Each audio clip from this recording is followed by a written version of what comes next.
지키기로부터 나도 지키고 가족도 지키는 부자 아빠. 살아남는 아빠. 안녕하세요. 팟캐스트 부자 아빠 살아남는 아빠입니다. 기후변화로 급변하는 경제산업 구조 속에서 우리들의 가족도 지키고 재산도 지킬 수 있는 방법을 지금부터 알려드립니다. 저는 기후변화를 걱정하는 아빠들과 함께 방송하고 있는 김나연입니다. 네, 전 전기차 오너 3년차 김지석입니다.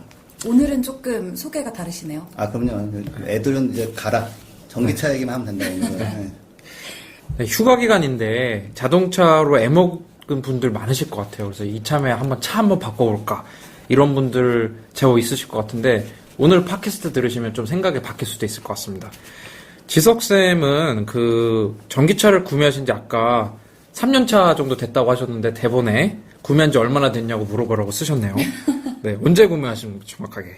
2016년 3월에 네. 예, 구매했습니다. 네. 킬로수는 한 24,000km 정도 탔고요. 네. 전기차가 저희 집 주차장에서도 이 파란 번호판 몇 개 보이거든요. 우리나라 꽤 많이 늘었다고 하는데 한 몇 대 정도 보급이 돼 있습니까 지금? 현재 한 7만 대 정도 보급이 돼 있고요. 참고로 파란 번호판에 전기차만 있는 게 아니에요. 왜 그 원조집 있잖아요, 원조집. 네. 일찍 산 사람들, 얼리 아답터들은 번호판이 하얀색입니다. 그래서 저는 이제 파란색 번호판을 보면, 풋넥이 뭐, 신참이구나. 뒤늦게 좋은 거 알았구나. 해서 이렇게 비웃죠, 살짝. 반가우면서도. 예. 저희가 비영리다 보니까 이것저것 물건을 사라고 하기 좀 그렇잖아요. 게다가 또 저희가 하는 캠페인 중에 사지 말자 이런 캠페인도 있거든요. 그쵸. 물건 같은 거 사지 마라.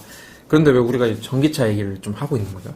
제가 너무 하고 싶어서 그런 게 있고요. 네, 근데 한 그렇죠. 가지는 이제, 예전에 환경운동은 무조건 하지 마라였어요. 대안이 없다 보니까, 뭐, 아껴라, 쓰지 마라, 뭐, 사지 마라 했는데, 이게 실제 생활에서는 그게 또 다 안 되잖아요. 예, 그래서 요즘은 이제 자동차 같은 경우는 전기차가 실제로 이제 구매 가능해지면서 환경단체가 되게 약간 어색하고 뭔가 쑥스럽지만, 이런 거를 좀 사세요, 차라리. 예, 라고 이제 조금 하는 시대가 된 거죠. 예, 대안의 시대. 공감이 확 가는 표정이잖아요. 그렇죠. 네. 저 지금, 이거 참, 라이브로 얼굴을 보여드려야 되는데, 얼마나 공감하고 있는지. 공감이 장난 아니었어요. 네, 그렇습니다. 나연쌤은 전기차에 대해서 좀 알고 계세요? 저 전기차는 시승해 본 적이 한 번 있는데, 바로 여기 계신 수연 아버님 차를 타고 네네. 이제 식사를 하러 갔던 적이 있어요. 근데 그때 되게 저는 인상 깊었던 거는 소음이 거의 안 나서 보행자들이 뒤에서 차가 가는지를 몰라요. 그런 거, 그리고 승차감이 좀 되게 다르더라고요. 전기차랑 일반 차랑 그 하이브리드 차이를 잘 모르시는 분들이 아직도 있을 수 있을 것 같아요. 그쵸. 혹시. 그래서 우선 네. 자동차 종류 자체에 대해서 좀 알려주시면 좋을 것 같아요. 아무래도 일반적으로 내연기관차, 그러니까 화석연료를 이용해서 가는 차랑 친환경차 이렇게 우리가 구분을 하는데 사실 이 친환경차의 범주에는 전기차뿐만 아니라 수소차 그리고 하이브리드까지 포함이 된다고 생각하는 경우가 많잖아요. 근데 이 차들의 정의 그리고 차이에 대해서 얘기를 하면 좀 자연스럽게 왜 우리가 전기차를 대안으로 말하는지도 설명이 될 수 있을 것 같아요. 네, 그러니까 지난번에 인도 폭염 얘기할 때도 나왔지만 결국은 이제 석탄, 석유, 천연가스를 쓰면 안 되는데 자동차는 지금 현재 대부분 이제 석유로 태운단 말이에요. 그러니까 우리가 보통 친환경차라고 해서 사실 얼마 전까지는 디젤차도 친환경차였어요. 제 2종 뭐 친환경차를 해가지고 주차요금 깎아주고 그랬거든요. 근데 이제 그거는 좀 문제가 있으니까 지금 이제 없어졌고 여전히 이제 우리가 아직은 이제 하이브리드 차 이런 거를 좀 쳐주는데 일단 구조적으로 말씀드리면은 전기차는 배터리가 있고 거기서 나오는 전기로 돌아가는 전기 모터가 있고 뭐 대충 그게 끝이에요. 네. 근데 이제 일반 차, 휘발유차 같은 경우는 휘발유를 넣으면 그거를 뭐 폭발시켜가지고 피스톤을 움직여서 거기에 나오는 동력을 가지고 이렇게 돌려가지고 결국 차 바퀴를 굴리는 식이라서 에너지의 100%가 다 휘발유 나오는 거고 디젤차는 뭐 약간 방식이 다르다 뿐이지 결국에는 또 똑같은 거예요. 거기다 연료를 집어넣어서 폭발시켜서 거기 나오는 그 기계적인 힘을 이용해서 차를 굴리고 그래서 이제 하이브리드 차를 보통 이제 굉장히 친환경 차라고 알려져오고 뭐 그렇게 인정할 만한 구석이 조금은 있었는데 예, 지금은 기후 위기 시대, 뭐 50도 폭염 뭐 이런 시대에서는 결국은 하이브리드 차도 100% 휘발유로 가거든요. 그 전기를 외부에서 꽂아가지고 충전해서 가는 게 아니에요. 그러다 보니까 굉장히 효율이 좋은 휘발유 차. 저는 사실 반반인 줄 알았어요, 하이브리드가. 네, 그 아니에요. 예. 그래서 그게 좀 큰 오해가 있죠. 그래서 그 하이브리드 차를 개발한 업체들은 이제 자꾸 이게 친환경이다, 뭐 대박 친환경이다라고 말을 하고 싶어 하지만, 그리고 한 20년 전에는 그게 약간 인정받을 수 있었어요. 이렇게 연비가 좋다니, CO2 훨씬 덜 나오네. 근데 지금은 그런 시대를 지나서, 휘발유나 디젤을 쓰지 않아도 움직일 수 있는, 차가 나왔는데, 그게 바로 전기차인 거죠. 저도 하이브리드 차가 저도 나연쌤 말씀하신 것처럼 반반인 줄 알았는데 알고 봤더니 이제 그 엔진으로 다 전기 충전을 하고 그러니까 그 기름 화석 연료로 그 다음에 이제 그러니까 주가 엔진 차라는 거죠. 저도 그런 건 줄 알았거든요. 약간 이제 처음에는 이제 전기차인데 혹시 전기차가 전기가 다 나갈 때를 대비해서 기름 좀 넣어놓구나. 근데 그런 게 전혀 아니라는 거죠. 그렇죠.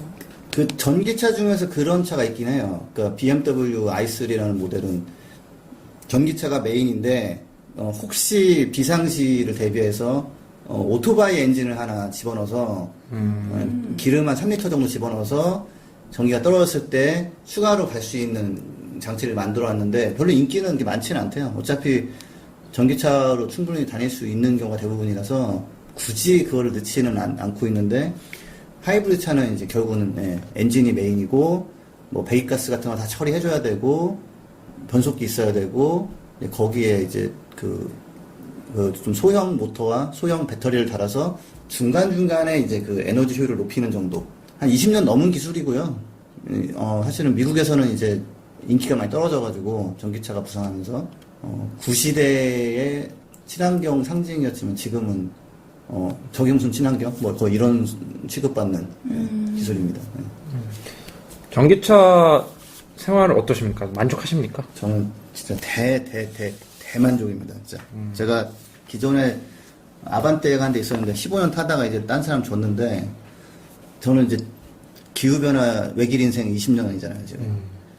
어딜 가거나 우리 애를 데리고 응급실을 가고 이래야 돼서 차는 가지고 있긴 한데 그걸 시동 거는 순간부터 나오는 배출가스와 이 석유 사용 이게 전 너무 싫었거든요.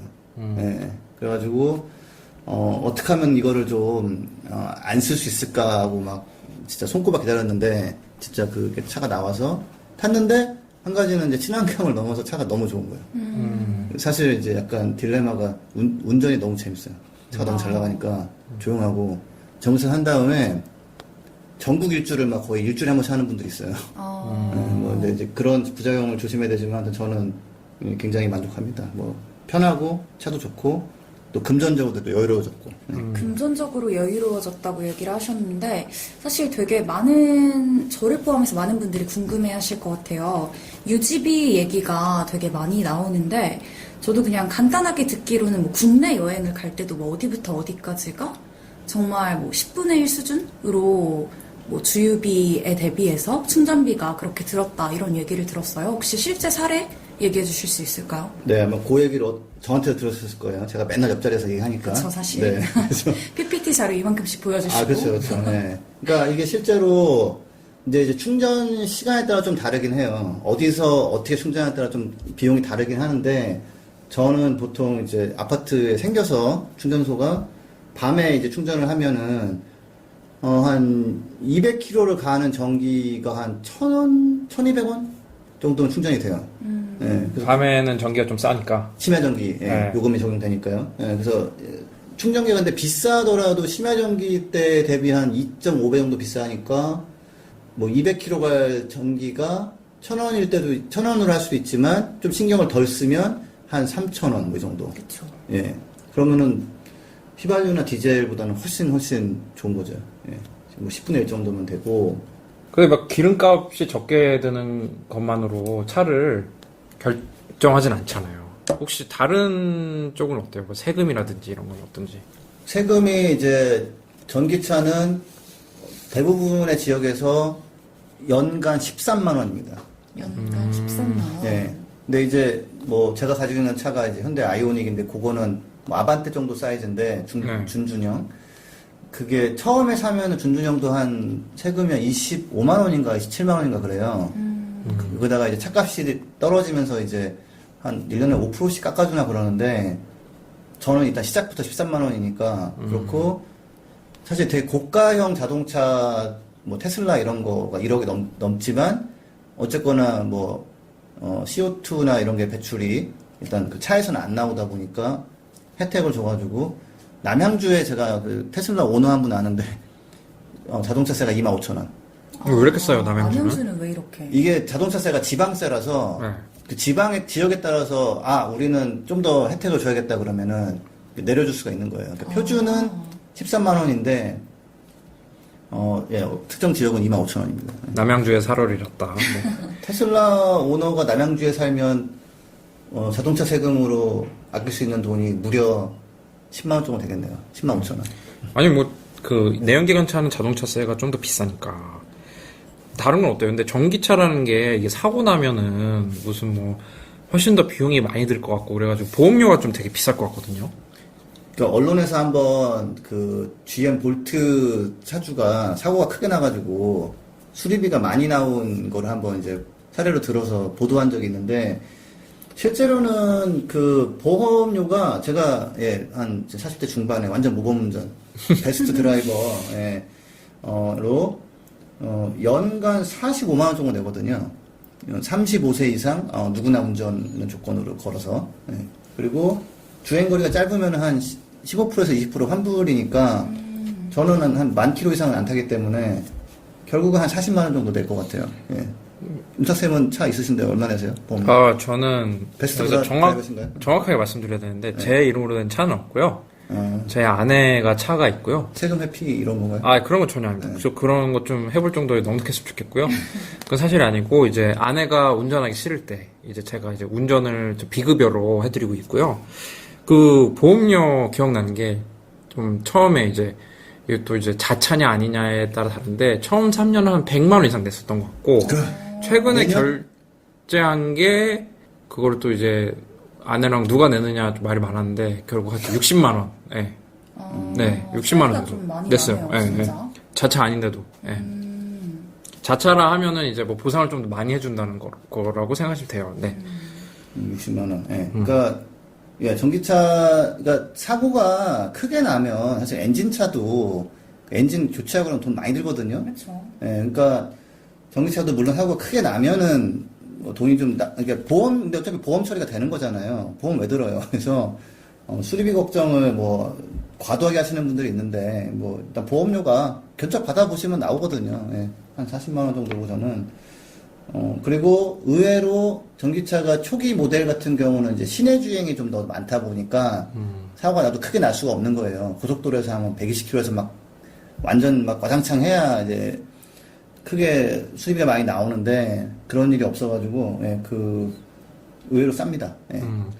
또 오해하시는 분 있을 수 있는데 제가 저는 좀 주차장에서 몇 번 차 긁었고요.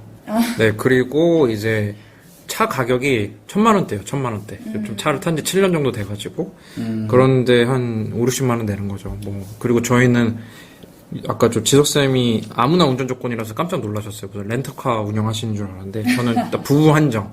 저랑 아내만 운전할 수 있도록 한 조건인데 그래요? 모사 다이렉트 보험으로 60만 원 정도 낸 것 같아요.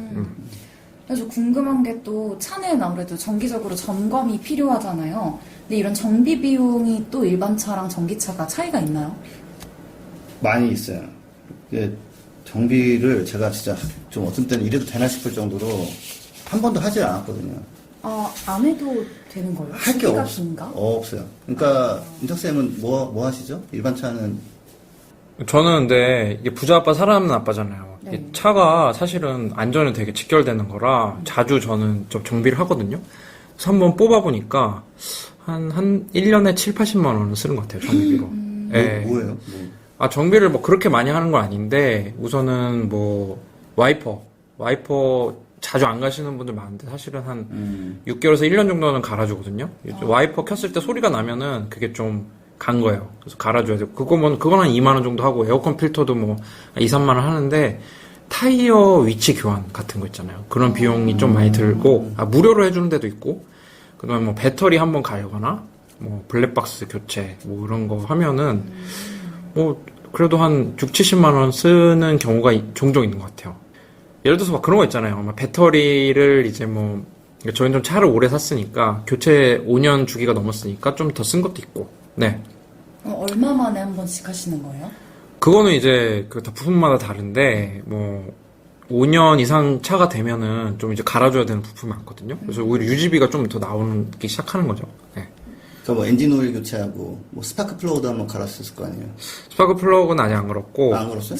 엔진은 제가 또 저 딜러분 잘 만나가지고 엔진 오일은 평생 좀 무료로 교환해주겠다라고 하긴 했는데 또 가는 게 또 일이죠. 또 예약하고 하는 건데 네 그래도 많이 들어요.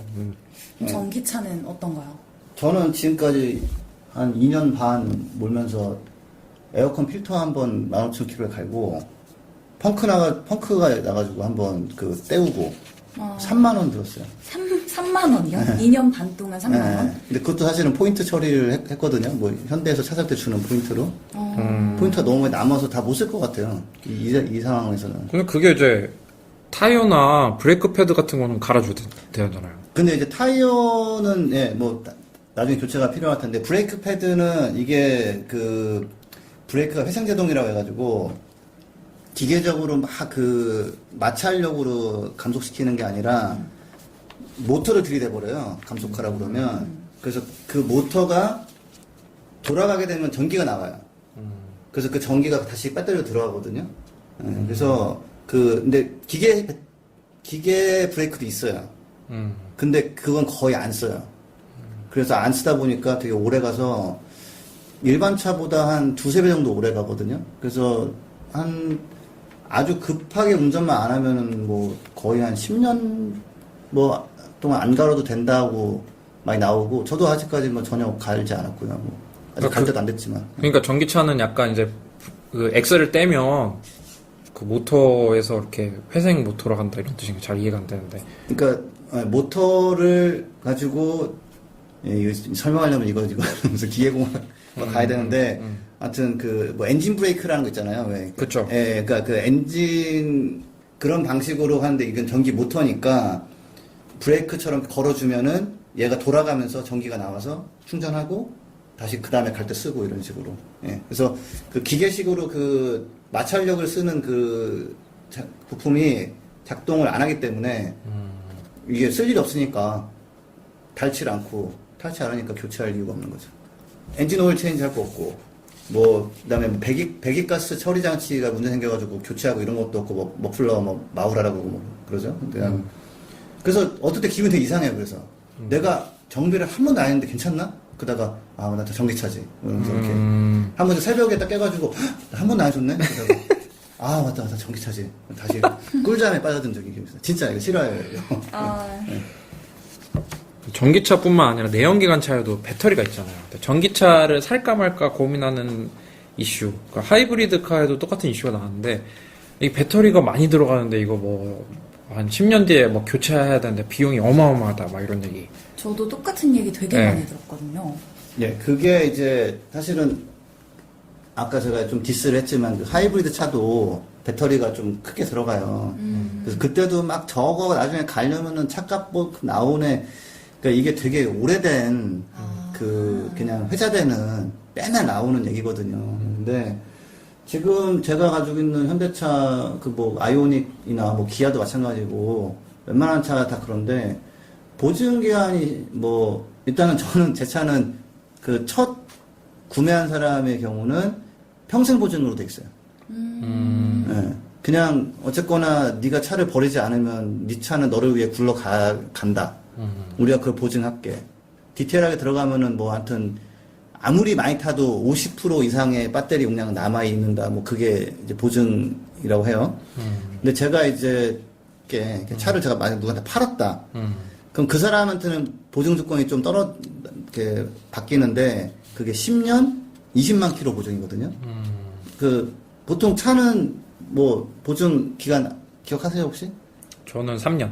3년. 네. 뭐 그다음에 5만 킬로 뭐 이런 거거든요. 네. 보통 뭐 한 8만 킬로도 해주나? 뭐 근데 이거는 10년 20만 킬로미터거든요.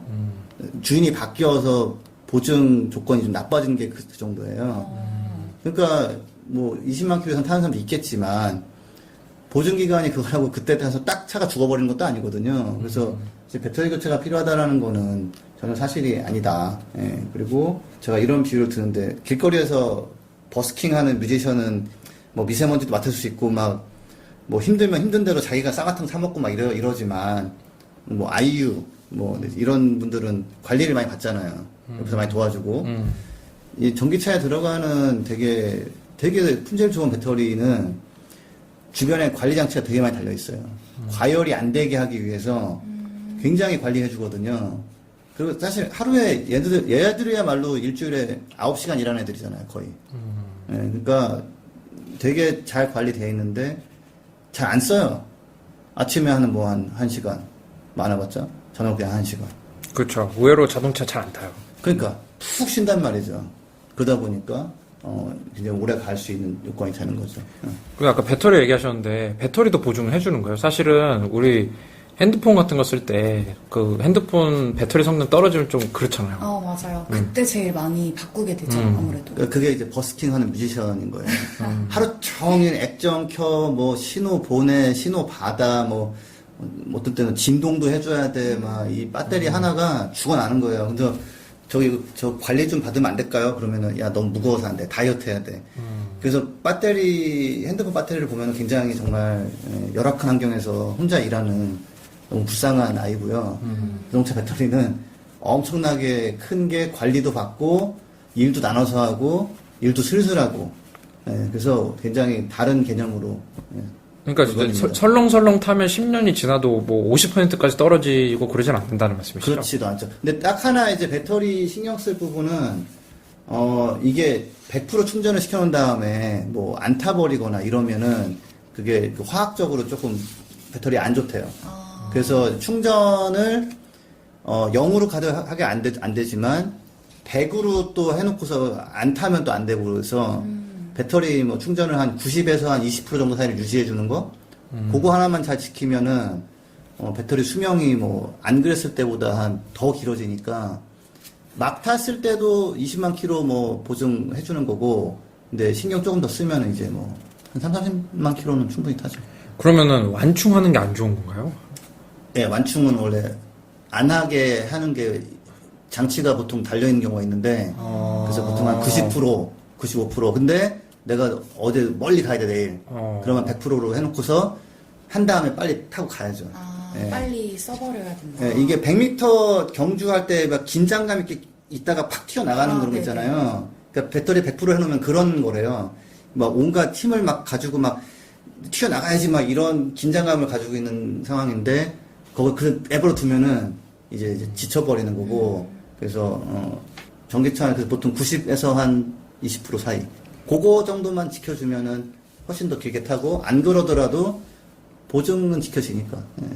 저희 충전 얘기 계속 했는데 사실 전기차를 구매하려다가 가장 많이 주저하는 이유, 제 주변에 하이브리드 차를 구매한 지인들이 가장 많이 했던 말이 충전소가 좀 없어서 걱정이 된다 이런 얘기를 해서 제가 그 얘기를 듣다가 그 자리에서 이제 지도 어플리케이션을 켜서 검색을 해봤어요. 근데 생각보다 좀 되게 많았고 저는 이제 다시 제가 자리로 돌아와서 지석쌤한테 말씀을 드렸었는데 일반 충전소 말고 또 집중형 충전소 그런 게 따로 있다면서요.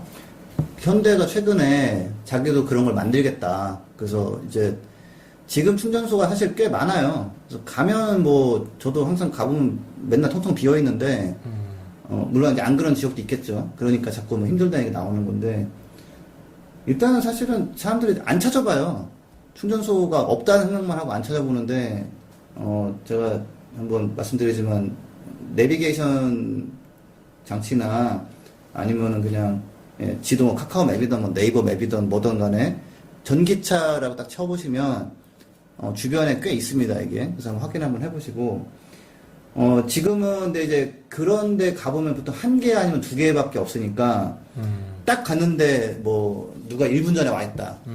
그러면 충전 시간이 좀 걸리니까 한 40분 기다려야 되는 거예요. 네, 물론 저는 그 시간에 뭐 할 수 있는 게 많잖아요. 뭐 핸드폰으로 뭐 SNS를 해도 되고 독서를 해도 되고 뭐 지나간 뭐 첫사랑한테 전화를 걸을 수도 있는 거고.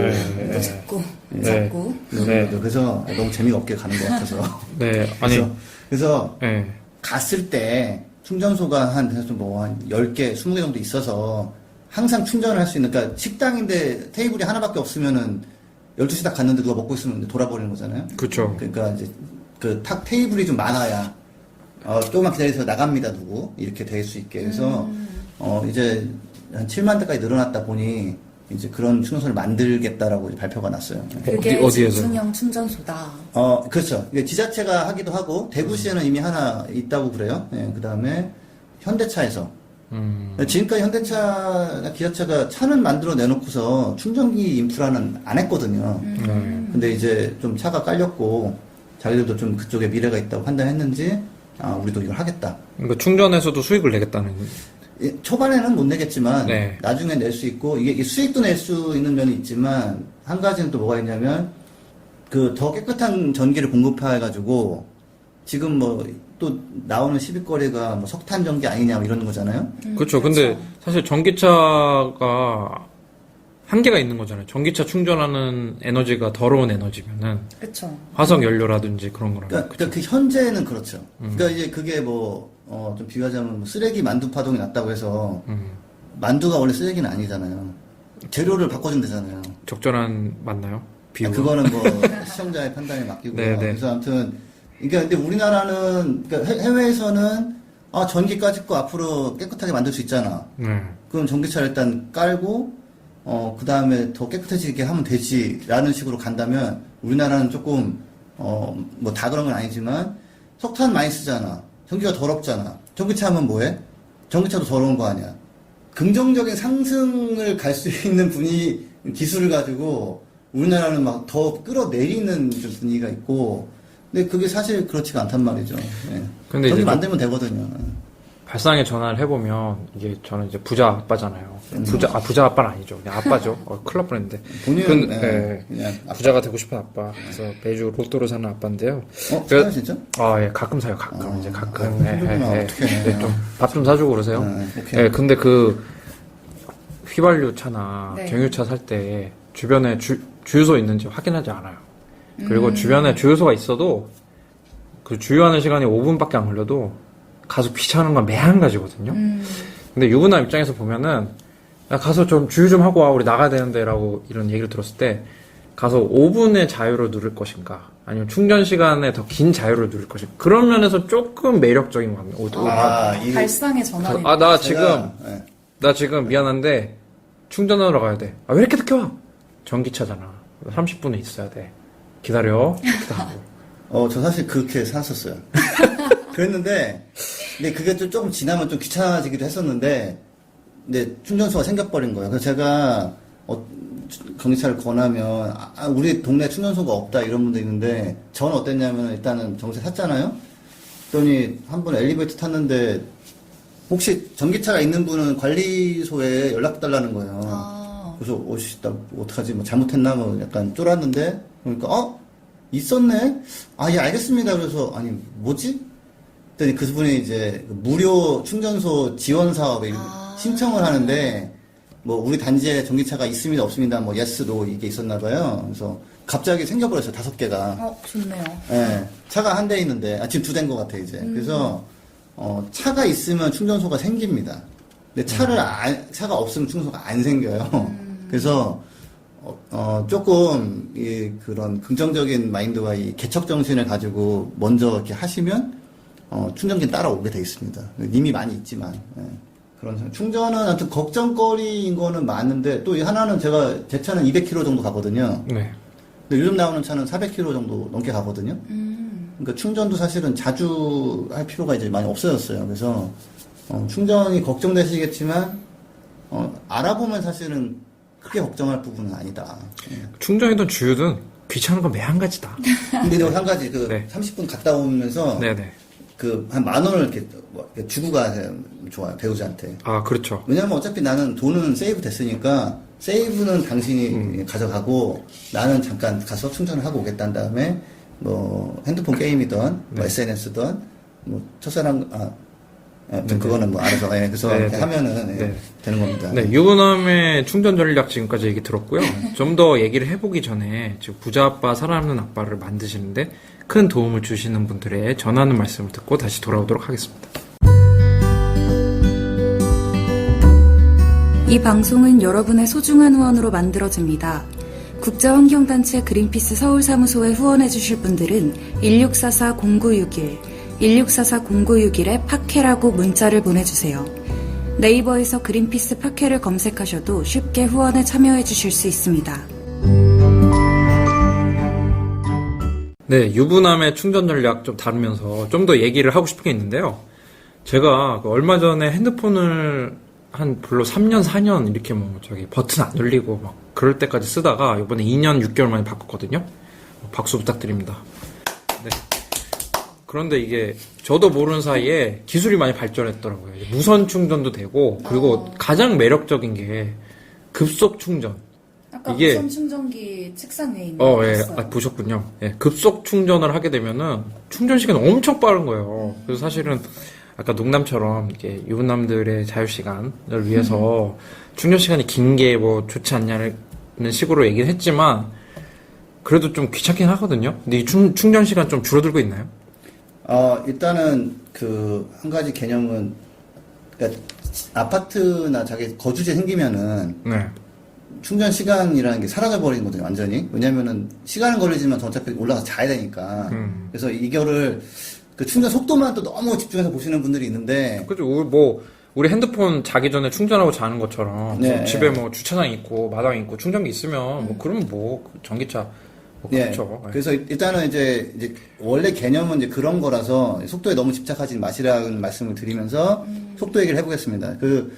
우리나라 같은 경우 급속 충전기가 원래 한 40kW짜리였어요. 왜 뭐 아파트 뭐 에어컨 같은 것도 왜 와트가 높으면은 냉방력이 세잖아요. 그렇죠. 예, 그래서 이게 이제 40kW, 뭐 60kW, 뭐 120, 240 이렇게 있는데 우리나라에서 급속 그러면 40kW예요.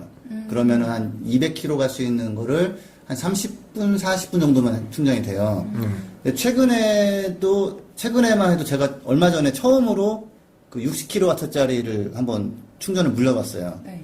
이게 약간 팁을 드리자면 충전기가 조금 큰 게 있어요, 사이즈가. 네. 뭔가 약간 커 보이는 게 있거든요. 네. 걔가 좀 더 센 놈인 경우가 많아요. 그래서 걔한테 물리면은 예전에 30분 넘게 걸릴 것 같은 게 한 2, 3분이면 되더라고요.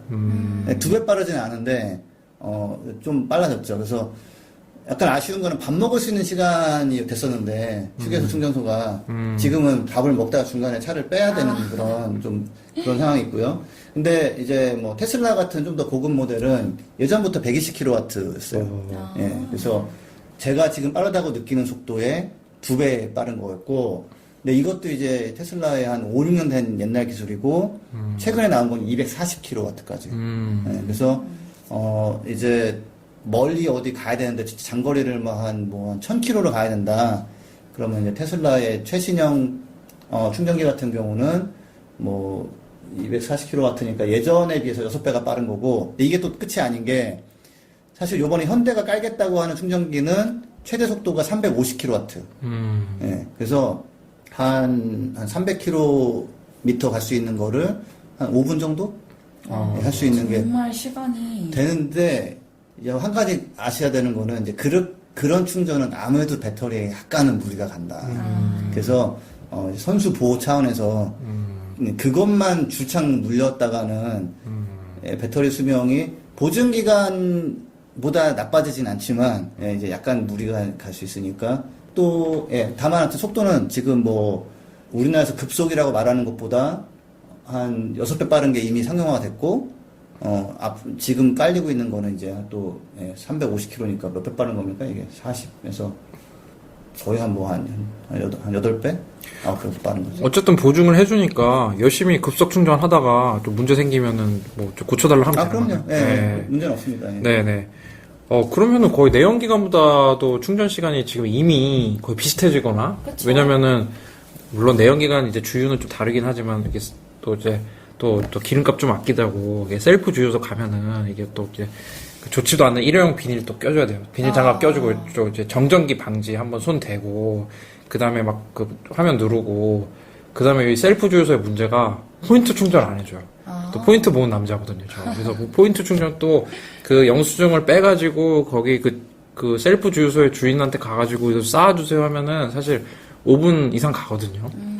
지금 유튜브 한 편 보는 시간도 안 걸린다는 얘기잖아요, 이제. 그쵸. 그 생수도 셀프인가요, 그럼 거기는? 그 셀프는 생수 같은 거 안 주죠. 주지 않아요? 안 주죠. 생수? 네, 뭐 안 주는데. 참고로 또, 저도 네. 제가 지금 2년 반 동안 전기차를 타니까 주유소를 한 번도 간 적이 없는 거예요. 그 되게 기분 이상한 거 아세요? 내가 차 타고 다니는데 주유소를 간 적이 없는. 네, 네, 근데 굉장히 전기- 좋은 경험입니다. 이거. 전기차 타더라도 좀 화장실 가고 싶으면 한번 잠깐, 여기, 제가 한번 실화로 네네. 타이어가 펑크가 났는데 그럼 보통 주유하면서 점검받고 이럴 수 있잖아요. 네. 근데 이건 제가 주유를 못 하는 거예요. 그래서 근데 되게 저기 태백 어디서 그랬었는데 고쳐주면 너무 미안한 거예요. 막 고마운데 고마우면 보통 기름 좀 넣어주고 가면 되는데 그렇죠. 그걸 못 해가지고 좀 뭐 예전에 연비 운전하려면 네. 그 연료 탱크 가득 채우지 말라고. 그렇죠. 그렇죠. 무게. 예. 근데 전기차는 사실은 그런 건 없어요. 왜냐면은 이 전자의 무게라는 거는 굉장히 하찮기 때문에 그래서 뭐 그냥 막 타고 다녀도 에너지 효율 너무 좋고 돈도 거의 안 들고 그래서 약간 좀 과도하게 타는 분들이 있는데 아무튼 뭐 장점이 많습니다. 예. 궁금한 게 그 전기차 자체의 가격은 또 어떻게 달라요? 좀 비싸지 않아요? 가격이 좀 있는데 저는 되게 싸게 샀어요. 2,250만 원 주고 샀거든요. 어떻게 지인 DC 받으셨나요? 아니면? 아니 그게 네. 보조금? 전기차가 인기가 진짜 없어가지고 보조금을 1,700만 원을 주는데 안 사는 거예요 사람들이. 그러니까 원래 가격은 그럼 1,700 더하면 4천만 원 정도. 4천 한 400이 네, 정도 됐죠. 네, 네, 네. 근데 4,250인가? 근데 아무튼 차를 사람들이 너무 안 사니까 그 정부에서 200만 원을 추가로 줬어요 보조금을. 그 제가 샀을 때 2016년도에만 1,900만 원 줬어요. 차를 사면. 그리고 그때는 주문하면 바로 나왔어요. 차가 거의 한 1, 2개월이면. 지금은 뭐 주문하신 분들이 되게 뭐 기다리시는 경우가 많다고 하더라고요. 최근에 저희 한 분도 전기차 받으셨잖아요, 결국. 네네. 6개월이죠, 6개월 그쵸, 그분은. 그쵸. 네, 그러니까 인기 모델은 지금 6개월에서 한 8개월, 뭐 길게는 10개월도 걸리고, 근데 아이오닉이라고 제가 타는 차는 좀 신형이 나왔는데도 아직 인기가 좀 없어요. 그래서 그 차는 빨리 나온대요. 한 2달 정도면. 그래서 이쁘던데. 네, 되게 좋은데 우리나라가 약간 그런 해치백 스타일 이렇게 조금 그런 거에 되게 나 해치백 좋아하는데. 사람들이 독일 사고 그래서 네. 아무튼. 그래서 아니 해치백이 되게 좀 약간 편하고 이게 약간 트렁크 넓고 맞아. 되게 실용적인데 그래서 어쨌든 보조금이 측정돼서 이제 가격이 내려가지만 보조금이 없으면은 가격이 비싼데 왜 이렇게 가격이 비싸게 책정이 되는 건가요? 그게 일단 여러 가지 이유가 있지만 배터리라는 물건이 거의 한 10년 만에 가격이 한 10분의 1이 됐어요. 네. 그러니까 예전에는 전기차 안 된다고 그러면 말도 안 된다 했는데 지금은 어느 정도 말이 되긴 하는데 그래서 조금 차이가 나는데 뭐 이런 상황이란 말이에요. 근데 배터리 가격 때문에 그런 것도 있고 대량으로 전기차를 만들기 시작하면 싸질 수 있어요. 규모의 경제. 뭐 그렇죠. 이런 거. 근데 아직은 규모 경제가 그냥 기존 엔진차 쪽으로만 돼 있고 네. 아직 배터리차 쪽은 규모 경제가 좀 안 나거든요. 그래서 아직 좀 가격이 좀 비싼 건데 근데 한 가지는 차를 산 다음에 뭐 세금은 뭐 한 50만 원 내고 정비료는 한 50만 원, 70만 원 내고 기름값은 한 200만 원 내고 그래서 10년 타면 사실 차값보다는 딴 게 더 많이 나가거든요. 그래서 사실은 구매비 더하기 유지비를 총칭하는 용어가 있던데 그걸 전체적으로 비교를 해보면 일반 화석연료 차보다 전기차가 훨씬 저렴하다고 하더라고요. 훨씬으로 갈 수도 있고 차마다 좀 다른데 아무튼 뭐 그래도 보통은 더 싸게 나옵니다. 예, 제가 지금 아이오닉 2200 주고 샀지만 아반떼가 그때 옵션 좀 들어간 게 한 1800? 그러면 400만 원 차인데 저 지금까지 한 2년 반 타면서 충전비 들어간 게 한 30만 원 정도밖에 안 돼요. 내가 유지비는 한 3만 원. 아까 에어컨 필터 교환하고 펑크난 거 한번 떼운 거. 세금은 한 뭐 20 한 6만 원? 뭐 이렇게니까. 그러니까 아직 그 차값이 비싼 이유는 그래도 배터리 값이 많이 떨어졌는데도 불구하고 아까 배터리 가격이 아직은. 예. 그럼 배터리 값이 좀 떨어지는 추세인가요? 아니면은 많이 떨어졌죠. 예. 많이 떨어졌는데 여전히 좀 비싼 거죠. 그러니까. 오히려 뭐 테슬라나 이런 뿐만 아니라 이제 세계 여러 자동차 메이커들이 이제 전기차를 만들기 때문에 오히려 뭐 배터리 가격이 올라가거나 그럴 가능성 없나요? 그거는 일시적으로는 뭐 코발트라는 자원이 조금 부족해서 그 코발트 값이 뭐 오르거나 리튬 값이 좀 올라가고 뭐 이런 경우가 있는데 그 일시적이에요. 실제로는 이쪽이 정말 맞는 앞으로 뜨는 산업이구나 해가지고 그쪽으로 막 투자를 이제 더 많이 한단 말이에요. 예전에는 그러니까 핸드폰용, 노트북용을 위해서 배터리를 만들다가 그러면 사실 양이 별로 안 되거든요. 그러다가 이제 자동차용으로 필요해? 하고서 하긴 전자제품 쪽의 수요를 맞추기 위해서 배터리 산업을 키우다가 갑자기 대형 고객이 나타나 버리는 바람에 하면서 저로도 보내고 막 이러는데 지금은 차라리 오케이 그러면 아예 이 자동차 산업에 맞는 그 규모로 소재와 이런 모든 걸 다 키우자. 그런 게 지금 막 시작되고 있어요. 그래서 앞으로는 더 싸질 건데, 한 가지 이제 코발트 얘기 많이 나오는데, 이게 너무 비싸니까 코발트가 어떻게 하고 있느냐, 코발트를 빼고 배터리를 만드는 걸 지금 연구를 많이 해서, 벌써 사용량이 한 3분의 1로 줄고 막 그랬어요. 이제 내연기관차는 한 100년을 넘게 다듬은 기술이고, 얘는 이제 막 다듬기 시작한 거기 때문에, 앞으로 그 가격이 떨어질 여지가 많이 있고, 점점점 보조금을 줄여도 사람들이 이거 괜찮네 하고서 이제 선택을 하고 시작했는데 아직은 이제 잘 모르는 분들이 많은 거죠. 자, 뭐 전기차 보조금만 얘기해도 뭐 1시간이 갈 것 같은데 예. 그런데 이제 전기차를 이제 구매해야 되는 이유 중 하나가 이제 환경적인 장점이잖아요. 그렇죠. 어떤 정도 장점이 있나요? 지구를 죽이냐 살리냐 정도의 차이가 네. 있는 거고 근데 실제로는 사실 해외에서는 그래서 그냥 엔진차 판매 금지라는 정책을 그냥 쓱 해서 통과시킨단 말이에요. 영국이 2035년부터는 이제 안 파는 걸로 통과시켰고 2030년부터 35년. 예. 영국은 좀 나라가 사이즈가 되잖아요. 차가 한 200 몇십만 대 팔리는데 노르웨이 같은 경우는 2025년. 예. 6년 남았어요, 불과. 예. 그렇네요. 예. 뭐 덴마크인가 네덜란드도 그 정도 시점 보고 있고 그래서 우리가 차가 보통 뭐 한 아반떼 이런 게 한 1200kg 1.2톤 네. 되는 쇳덩이란 말이에요.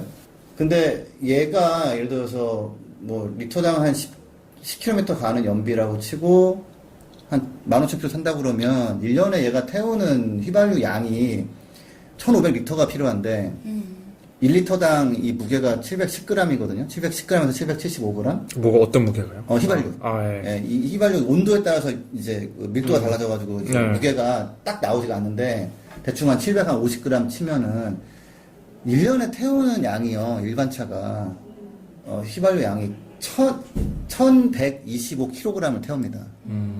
예, 1.2톤짜리 차가 1.1톤 정도의 기름을 태우는 거예요. 네. 그래서 나오는 CO2의 양은 휘발유 1리터당 한 2,340g의 CO2가 나오거든요. 3.5톤이 나옵니다. 내연기관 차 한 대당 이산화탄소를 3.5톤 정도 배출한다. 네, 1년에. 예, 그냥 나는 그냥 평범한 차를 타고 나는 평범하게 출퇴근을 하고 뭐 가끔 주말에 이용하는 건데 그 쓰는 그 석유 양이 1.1톤 진짜. 매년. 그러니까 사실은 15년 정도 탄다고 그러면은 뭐 곱하기 15 하면은 거의 한 20톤의 석유를 태우는 거거든요. 전기차는? 전기차는 이제 전기를 못 쓰냐에 따라 달라지는 거죠. 이것도 만약에 뭐 폴란드 같은 경우는 석탄이 한 80%인가 뭐 90%인가 막 그래요. 석탄 전기 생산의 80%가 예, 전기 생산의 80%가 뭐 폴란드 같은 경우는 한 80%? 뭐 되나 그렇고 80%가 석탄이라는 거죠. 뭐 그 정도 될 거예요. 폴란드는. 그다음에 노르웨이는 반대로 또 98%가 뭐 수력이고. 네. 그러니까 전기차라는 물건은 일반 차는 휘발유 디젤을 벗어날 수가 없어요. 전기차는 이제 아까 제가 만두라는 비유를 들었을 때 굉장히 비난을 받았지만 이 만두 피예요. 전기차는 속에다 만두소를 뭘 넣느냐에 따라서 달라지는 거죠. 예. 석탄을 쓰면은 어마무시한 석탄량을 쓸 수 있어요. 예. 그렇네요. 석탄에서 생산되는 전기를 써야 되니까. 그렇죠. 예. 근데 그거를 태양광 풍력으로 가면 사실은 아무런 그런 것 만들지 않는. 그 이산화탄소를 배출을 안 하면 지구 온난화 속도를 그렇죠. 예. 거기다가 그 온실가스, 그러니까 뭐 뒤에 파이프가 없단 말이죠. 배출가스 같은 게 없어요. 시내에서 오염 안 시키고 지금 이제 시비거리는 이제 전기 생산에 관한 부분인데 그거는 전기 생산을 깨끗하게 바꿔주면 되는 거거든요. 그렇죠. 예, 이미 진행이 되고 있고. 제주도 같은 경우는 재밌게도 이제 그 제주도 연구원이라는 곳에서 전기차 현황 같은 걸 되게 디테일하게 이제 보고를 하는데 재생에너지 생산도 얘기를 해요. 그래서 작년 12월 보고서를 보면 제주도에 전기차가 15,000대가 있는데 그 차들이 쓴 전기 양은 태양광 풍력으로 만든 전기의 20분의 1. 예. 그러니까 이게 상당한 전기를 쓰지만 그 정도 전기는 사실은 태양광 풍력으로 만들 수 있거든요. 제가 지구온난화에 기여하는 이제 CO2 그 발생 원인 중에서 교통 부문이 되게 큰 포션을 차지한다고 들었는데 오늘 이렇게 뭐 1년에 CO2가 한 대에서 3.5톤이 나온다 이렇게 들으니까 이제야 막 실감이 나요. 근데 궁금한 게 이제 수소차 얘기도 되게 빠질 수가 없잖아요. 전기차 하면 세트로 좀 따라다니는 얘기인데. 그렇죠. 우리나라 이미 뭐 수소 경제 그쵸. 얘기 많이 하고 있고. 수차 얘기도 하려면 또 이게 참 몇 시간 갈 수 있는 건데, 근데 간단하게 이제 현황을 말씀드리면 서울에 충전소가 2개 있어요. 2개밖에 없다. 수소차 충전소가. 예. 2개 있는데 하나는 저기 양재에 있고 하나는 상암에 있는데. 이제 현대차 본사 앞에 만들었군요. 예, 양재는 네. 그리고. 근데 이게 상암에 있는 거는요 반쪽짜리예요. 그 압력이 낮아가지고 네. 완충을 못해요. 50%밖에 안 되고 이게 또 얼마나 웃기냐면 내가 한 수소가 60%가 남았어요. 좀 더 하고 태우고 싶어 온 김에 충전이 안 돼요. 50%가 넘어가면 충전이 안 되는 그러니까 거예요? 압력으로 충전하거든요. 얘는 풍선 부는 거랑 비슷한 거예요. 근데 이미 60%가 차 있으면은 근데 풍선 부는 사람이 힘이 약하니까 들어가질 않는 거예요. 그래서 충전을 못 해요. 그래서 근데 전기차 같은 경우는 아무 데서나 그냥 좀 꽂아놓은 대로 올라가거든요. 이게 충전이. 수소를 생산하는 데는 좀 깨끗하게 생산이 되나요? 그러면 얼마나 좋겠어요. 근데 수소차 같은 경우도 지금 수소를 어떻게 만드냐면은 천연가스를 가지고 1000도 넘는 무슨 고온에서 굉장히 높은 고압을 만들어내가지고 수증기랑 반응시켜가지고 CO2를 떼내고 수소만 떼낸단 말이에요. 거기서 나온 CO2는 어떻게 해요? 날아가는 거죠. 그럼 CO2를 만드는 거네요? 네. 수소를 생산하면서? 수소를 배출을 할 수밖에 없는 거네요. 현재로서는 그렇습니다. 예. 그래서 나온 얘기가 나중에는 태양광 풍력으로 만든 전기로 수소를 만들면 된다라고 하는데 그럼 다시 우리는 그럼 그 전기로 전기차 충전하면 되는 거 아닌가요? 실제 계산해 보면 효율이 훨씬 더 좋아요, 그게. 그러니까 수소 만들면서 이산화탄소 또 만드는. 그쵸? 천연가스로 만들고. 이거는 천연가스로 만들 때. 예. 이건 고등학교 화학 과정에서도 조금 화학투 정도 배우면은 알 수 있는. 요즘 화학투가 없나요? 저 화학투 배웠습니다. 그래서 네. 한 가지 재밌는 게 예전에는 전기차라는 게 배터리 값이 지금보다 10배고 이럴 때는 배터리 차는 안 돼. 그때는 태양광 풍력도 비쌌어요. 그러니까 너무 다 비싸, 안 돼. 그나마 그때는 수소가 쌌어요. 근데 지금은 수소는 그대로 비싼데 태양광 풍력 이런 거는 굉장히 싸졌거든요. 배터리도 싸졌고. 그래서 사실 이미 결론은 났다. 전기차로 가는 게 맞고 전기차 에너지 효율 훨씬 좋다. 이거 뭐 다음에 한번 전기차 에너지 효율과 지금 나와 있는 전기차에 대해서 한번 얘기해 보면 좋을 것 같은데, 근데 제가 하나 강조하고 싶은 거는 전기차 특징 중에 하나가 차가 갈수록 친환경이 될 수가 있어요. 그게 무슨 말이죠? 그러니까 내가 차를 샀을 때는 우리나라에 태양광 풍력이 한 3%밖에 없었는데 내가 차를 타고 다니는 기간 동안에 이 그린피스 이런 데 활약으로 등등 재생가능 에너지가 에너지의 비율이 높아지면 높아지면 내 차가 배출하는 그 간접 CO2가 계속 낮아지는 거예요. 그러니까 실제로 영국의 경우는 2008년도에 1kWh라는 전기를 만들 때 CO2가 500g이 나왔는데 2017년도에는 250g이 됐어요. 앞으로 목표는 2030년에 100g이에요. 아, 네. 그러니까 나는 그냥 내 차를 탈 뿐인데 갈수록 친환경이 되는 거죠. 근데 다른 차도 그게 안 되거든요. 근데 전기차 충전소 얘기는 되게 많이 나오는데 수소차 충전소 얘기 나온 적이 없어서 저는 이렇게 서울에 2대만 있는지도 몰랐어요. 또 하나, 저기 비밀은 점심시간에 충전 못 하고요. 아침 8시부터 한 8시까지인가 뭐. 이용 시간이 정해져 있는 거. 예, 그 담당하는 직원이 있어야 되거든요. 일반 안 시민들이 돼요. 할 순 없고 예. 위험해서 그런 건가요? 뭐 위험의 소지가 있어서 그런 건데 이제 일단 현재 제도상으로는 그래서 밤에는 문을 다 닫아버려요. 저는 전기차 얘기를 두루두루 많이 했는데 한번 이 수소 전기차라든지 뭐 나왔던 얘기 뭐 테슬라라든지 이런 얘기를 또 앞으로 할 시간이 많으니까요. 네. 오늘 전기차에 대해서 얘기를 해봤는데 자, 부자 아빠, 살아남는 아빠라면은 어떤 차를 선택하는 게 좋을까요? 뭐 저는 하여튼 전기차로 차라는 물건은 이제 유지비가 안 들어가고 연료비가 안 드는 물건이 됐거든요. 그런 여유를 가지고 뭐 밥을 살 수도 있고 뭐 얼마 전에는 뭐 북한 어린이 뭐 도끼 옥수수 뭐 보낸 것도 했고 강냉이. 네. 네, 그래서 뭐 아니면 그 돈 가지고 자기 취미생활 할 수 있는 거고 그래서 부자 아빠라면 전기차를 사서 이런 경제적으로도 좋고 또 실제로는 앞으로 나빠지는 그런 환경 문제도 막을 수 있는 그런 게. 그리고 사실 전기차에 그리고 오늘 팟캐스트 내용 듣고 전기차에 관심이 생기신 분들이 많을 것 같아요. 네. 저 부자 아빠, 살아남는 아빠 구독과 관심 부탁드리고요. 오늘은 전기차 얘기였고요. 앞으로도 전기차 얘기 많이 할 테니 관심 많이 부탁드립니다. 들어주셔서 감사합니다. 감사합니다. 네, 감사합니다.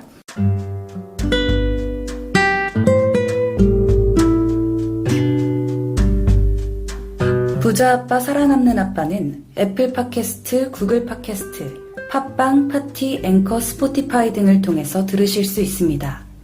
방송에 대한 의견이나 참여를 원하시는 분들은 gkr@greenpeace.org로 메일을 보내주시면 저희가 정기적으로 확인하도록 하겠습니다.